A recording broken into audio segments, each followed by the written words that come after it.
Good day, students. This is going to be a quick video tutorial for the process of using inverse matrices to solve systems of linear equations. To quickly describe what an inverse matrix is. Last time we used matrix determinants and Cramer's rule to solve systems of linear equations. The inverse of a matrix is different to its determinant. A determinant is a single value calculated from all the values within a square matrix. An inverse of a matrix is something else. We've covered already that matrix multiplication is kind of weird. You have to use a specific command for it in Excel. The rules for multiplying it through aren't what you'd expect. It's not scalar multiplication, it's matrix multiplication. And that does include multiplying by 1. So if you try to multiply a matrix by a square matrix of entirely 1s, it wouldn't have the same effect as multiplying a single number by 1 would be. I'll even quickly demonstrate that. I'm going to multiply this 2 by 2 of 1s by this 2 by 2 up here just to prove that when I do that, the result that I get is not going to be the original non-ones matrix. And that's due to the rules of matrix multiplication. Now, there is basically a way to multiply a matrix by 1 and get the same matrix back, and that's by using these identity matrices here. An identity matrix is basically just the matrix equivalent of the number 1. This is a 2 by 2 identity matrix. This is a 3 by 3 identity matrix. And these are basically just the number 1 within matrix logic. You can multiply a matrix by this, and you will get the original matrix back. I'm going to change my 1's matrix down here to instead be the identity matrix. And look, the product is now the original other matrix that I multiplied it by. So this is what a 1 looks like specifically within matrix logic. And I'm bringing this up to point out that as part of talking about inverse matrices, the definition of an inverse matrix is whatever you need to multiply by a matrix in order to turn it into an identity matrix. In normal math, the inverse of an operation kind of undoes it. So the inverse of multiplying something by 2 would be dividing it by 2. Or you could alternatively think of it as multiplying by 1/2. So here, if you multiply something by its inverse, you will get the number 1. So 2 times 1/2, which are inverses, you get the number 1. If you square a square root, they cancel out and you get the original answer back. And so an inverse matrix is, if I focus on this matrix up here first, the inverse of this matrix is going to be whatever I would need to multiply it by to get the value of 1. It's the anti-version of this matrix. It's this matrix's kryptonite. And whenever the two of them get multiplied together, they create an identity matrix. Now there is a long process if you wanted to try to figure out an inverse matrix yourself, but this is an Excel class, so we are going to use Excel to determine what the inverse of all of these matrices are. The command you're going to want to use is M inverse. M inverse.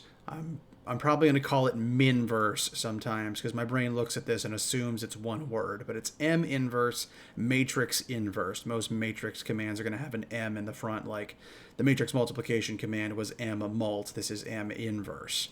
And this will invert any matrix that you tell it. So I'm going to run M inverse on matrix A over here, and it's going to tell me that the invert... Did I do that right? Hold, please. Okay, my mistake. When making my test sheet here, I actually put a matrix up here that that doesn't have an inverse. I'll talk about that in a second. So I've picked a different matrix that can be inverted. Excuse me. So now I'm going to invert this matrix instead. 1, 5, -2, -9. So I'm going to come over here, And if A is this, I'm going to calculate the inverse of A using equals equals M inverse. Select this matrix, close parentheses, and press enter. And so this matrix is now the inverse of this one. I've labeled them A and inverse A. And these two matrices are each other's kryptonite. If I multiply them together in any orientation, I'll use mmult to prove this. Multiply them together in any orientation, they will become a 2x2 identity matrix. There we go. Now, the order I did that in was first A and then inverse A. I'm going to demonstrate that it doesn't actually matter which order I do that in. In the case of multiplying a matrix by its inverse, I'm going to run mmult again, putting inverse A first and then A, and I still get a 2x2 identity matrix. So again, they canceled out and they gave us the number 1. This is again what a 1 looks like in matrix form. Identity matrices, no matter what their size, is always a 1 in the upper left and then stair-stepping down 1s all the way over to the lower right. I'll scroll back up over here. This is what a 3x3 identity matrix looks like. A 5x5 identity matrix would continue the pattern to be 1s going from the upper left down to the lower right. Everything else is 0s. So when I say identity matrix, that's the concept I'm referring to. They can be any size as long as they're square matrices. And it's worth noting that you can only invert square matrices. Non-square matrices don't have inverses, kind of like similarly how non-square matrices don't have determinants either. I'm going to run the m-inverse command on this non-square matrix here just to show what happens. Minverse of this 2x3, and I get an error message because that's not a square matrix and it's not pleased with the fact I tried to invert a non-square matrix. So, only square matrices have inverses. We're just going through what an inverse is, and we'll eventually talk about how we can utilize them. What we've done so far is found an inverse, and we can prove that it's the inverse by multiplying it by the original to verify that we get an identity matrix from it. You can invert any, or you can at least try to invert any square matrix that does include 3x3s and 5x5s. So I'll try it here on this 3x3 equals minverse of this 3x3, and that one can invert too. Now notice, for the first pair of inverses up here, the two matrices, the original and its inverse, look pretty similar. They have the same or similar numbers with signs flipped or in different positions. That pattern will not always hold. Don't look at these two and assume there's a pattern that you'll always be able to just find the inverse by eyeballing and switching a few things around. That won't always be the case. If you look at these two 3x3s here, the inverse one doesn't look anything like the original. That's pretty much always going to be the case for 3x3s, and it's even the case for some 2x2s. I'm going to invert this one up here. I'm going to invert B here to show you what that inverse looks like. Minverse of this one. Oh. Did I pick another one that can't invert? I did pick another one that can't invert. It's very silly of me how I keep doing that on accident. There we go. Now it inverts. And now it does actually hold to that original pattern. All right.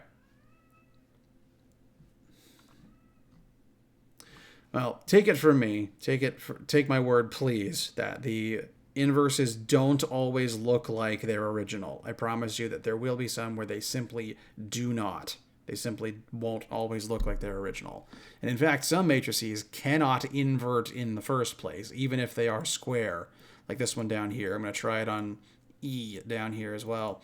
There are some matrices that just don't have an inverse, even if they look like they should. Like this one is a 2x2 square matrix. You'd think it has an inverse, but it doesn't. Up here, I got an error message because I tried to invert a non-square matrix. Here, I try to invert a square matrix, and I'm still getting an error message because this one simply cannot invert. It does not have an inverse. And the flag for whether or not a matrix has an inverse is actually if its determinant is 0. So I'm going to take the determinant of this matrix real quick to prove that that determinant is 0. If a square matrix has a determinant of 0, it does not have an inverse. So that's why E here gave us an error message when we tried to invert it. So only square matrices can invert. Some of them simply won't invert. If I ever say take the inverse of this matrix and you get this error message because its determinant is 0, then the answer is it cannot be inverted. And the way that you check if two things are inverses is if you multiply them together in any orientation, you get an identity matrix. I'll do that one more time with the 3x3, just to show what the 3x3 identity matrix looks like. So equals mmult. I'm going to multiply C by inverse C.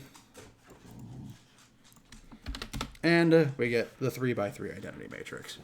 So we got the inverses are always just whatever the matrix needs to have in it so that it cancels out the first matrix and gives you the matrix equivalent of the number 1. So once we have our inverses, the question is, what can we do with them? How can we use this information to possibly help us solve systems of linear equations more quickly? So to demonstrate that, we're going to take a look at this system of linear equations here. Now, as it's currently written on Excel, it might not look like a system of linear equations, so I'm going to direct your attention over here to a page from the book on the D2L page. This is what this system of equations looks like when written normally as that system of equations. What I've got over here is I rewrote it to instead look like, well, rewrote it so that it's instead in its matrix form, because you can rewrite systems of equations in the form of matrices. We did that a little bit last time when we were using Cramer's rule. And the reason we're doing that here is now that we have determined that multiplying a matrix by its inverse cancels it out, basically, we're going to take advantage of that to basically move matrix A, which is the matrix containing the coefficients. If you look down here at the linear equation version of this, 3, 8, 4, and 11 are the coefficients in front of the x's and y's. They're isolated into their own coefficients matrix here. X and Y are arranged in their own vertical matrix here, and so this is actually the solutions we want. We want to solve for the contents of this matrix. And the solutions, the constants as the book calls them, have been isolated into their own matrix on the other side of the equal sign. Now, the goal of solving a system of linear equations is to get x and y. Our goal is to determine what x and y would need to be equal to complete this system of linear equations, to find where those lines would cross on a graph. And so if we write the equations like this in matrix mode, we could solve for x and y if we could simply take A. I'm naming the coefficients matrix A like the book does. If we could take matrix A here, and simply send it to the other side. If we could send this over to the other side, then matrix X, the solutions matrix, would be by itself on this side, and we could then just solve for it. And we're going to use inverse matrices to do that. So these three variables here, A, X, and B, capitalized, are just, they stand in for these matrices. It's just single letter variables to simplify writing them down. And if you write them like that, A, X, and B, if this was just a normal algebraic equation that I handed to you and asked you rearrange this to solve it for X, you'd probably think, okay, I'll divide A over and I'll get X equals B over A. And for normal linear algebra, that would work. Now, we're operating in matrix land. Matrices has their own odd logic that doesn't always work the same way as it does for normal numbers. Here, what we're going to do is, rather than divide a matrix over, which you can do, but we aren't going to cover that until later, rather than divide A over, we're going to multiply both sides of the equation by the inverse of A. This is a 2x2 matrix, the way that we've written it, so it should hopefully have an inverse.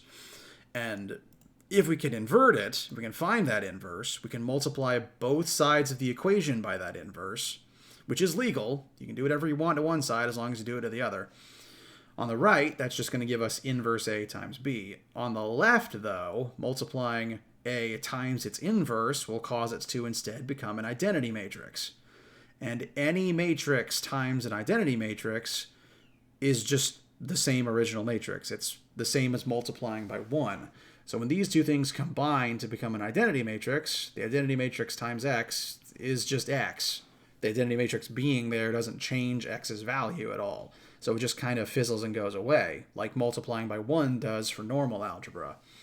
And so what we've done here is we've functionally utilized inverses to take the entirety of the coefficients matrix and send it over to the other side of the equal sign so that we just have the solutions matrix alone on the left and can actually solve for a matrix that contains those values of X and Y that we're trying to find. That's been a lot of talking and me just moving my cursor around. I'm now going to actually demonstrate what I'm trying to say here. I've written out the system of equations here in matrix mode, and the goal is to find the inverse of the coefficients matrix and multiply it by the solutions matrix. And that should tell us the solutions, a matrix containing the solutions X and Y stacked vertically. So the first thing I got to do is invert A, invert my coefficients matrix. So I'm going to run M inverse on A, the coefficients matrix. So here is the inverse of that particular matrix. Now that I have that inverse, X, our solutions matrix, should be equal to that inverse times matrix B. So in these cells here, that's what I'm going to do. I'm going to use mmult to multiply, in order, inverse A times B. It is important that you do it in that order. And when we do that, we get the vertical matrix, -1, and then 1. We have solved for matrix X, and matrix X is supposed to represent our value for X and Y stacked vertically like this. So -1 is our X solution, and 1 is our Y solution. So if we were to write that out as an ordered pair, the solution of this system of linear equations is -1, 1. And in order to prove that, I will now use those solutions. I'll run those solutions through the equations here just to prove that it gives us what we're looking for. That would be 3 times -1 plus 8 times 1. So 3 times X plus 8 times Y. And if this is correct, it should give us a 5, like this first linear equation says should be. And I made a typo. I forgot to include my multiplication signs. It's my mistake. Got to add the multiplication signs. Putting two things next to each other in Excel isn't enough to tell it to use multiplication. And we get 5. So these two particular solutions, when plugged into this equation, gave us 5. I'll do the same thing to the second one just to prove that they work for it too. So that would be equals 4 times X plus 11 times Y, and that gives us 7, like the second equation says it should. So this method, using inverse A, gives us the two solutions we're after in their own little matrix here. You just have to remember that the top one would be the X value and the second one would be the Y value. You do have to specifically, when you're doing the mmult command, you have to plug in A, inverse A first, and then B. The reason for that is the orientation of the two matrices. This matrix, inverse A, inverse A is a 2x2 matrix, and matrix B over here, the solutions matrix, is a 2x1 matrix. Remember, the number of rows goes first, then the number of columns. And so these two, when multiplied in that order, will work. Like, you can multiply them in that order because the columns of the first match the rows of the second, and then we would get a 2x1 matrix as the result, which we found over here. This is a 2x1, 2 rows, 1 column. if you did it the other way around, if you tried to M mult B and then inverse A, that wouldn't work because B is a 2 by 1 and inverse A is a 2 by 2. So here, the columns of the first and the rows of the second don't match, and so you'll get an error message. So when doing this, you have to do inverse A first, then times B. There's some more examples of this one in the notes. I'm also going to now demonstrate this using with a 3 by 3, just to prove that it works and to show what it looks like. Because the homework is going to give you some 2 by 2s, some 3 by 3s, and one 5 by 5. The method for the 5 by 5 is exactly the same as the method I'm employing here. It's just all the matrices are just bigger, but you do exactly the same thing. So in this case, here's the system of equations over here. I've gone ahead and taken the coefficients and the solutions and rewritten them over here in matrix form. So our method is first going to be to invert matrix A. So there is the inverse there. And once we have that inverse, we are going to multiply it, matrix multiply it, with it going first, times the solutions matrix. And that has given us our solutions x, y, and z for this particular system of equations. And I'll test one of the equations real quick just to prove that these solutions are correct. We've got 5 times 1 plus 15 times 2 plus 56 times 0. And if everything works, that should give us 35. I press enter, and we get 35. Fantastic. Actually, if I copy this down, it should automatically work for the other two. Wonderful. Ignore that. It was a mistake with the cell copying. That's my mistake. But we got 35. Fantastic. So this method will work for any system of linear equations that you can write in matrix mode as long as matrix A can be inverted. Remember, some matrices can't be inverted even if they are square, specifically if they have a determinant of 0. And in that case, it just implies that there is not a solution to that system of equations. It's a case where the lines don't all cross. There's not a single point where they all cross, and so the answer is they're just, if matrix A, whatever matrix you're trying to invert, does not have an inverse, if you try it and you get an error message, and the matrix is the correct one. Make sure you're typing in all the negatives correctly, because some of the ones in the homework have negative signs in them that you can't ignore. If you try to invert it, it doesn't work because that matrix cannot be inverted, then the final answer is no solutions in that case. The matrix cannot be inverted because there are no solutions to that particular system of equations.